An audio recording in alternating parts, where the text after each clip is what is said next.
Alright, this is the Power, right here it says Power Ranger buckle. I did two parts. This is the front buckle part, and the back is the base. This is the base of the print. You can see it's nice and smooth. In fact, it actually replicated the surface of the print surface right there. You can see the tape. It actually replicated that. It fits nice and snug in there. This is pressed in there. I'm going to go ahead and remove it.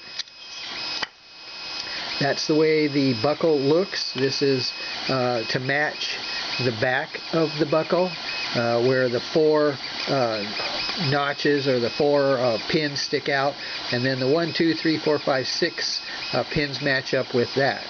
The bottom of it right there. So there's the bottom, same thing. It replicated the tape as it's supposed to. Again, it says Power Ranger on there, and it basically just sets in there like that, fits nice and snug, and then you just snap it into place just like that. Okay, so you can feel it's nice. There's a little edge right there, so it sits flush with the print.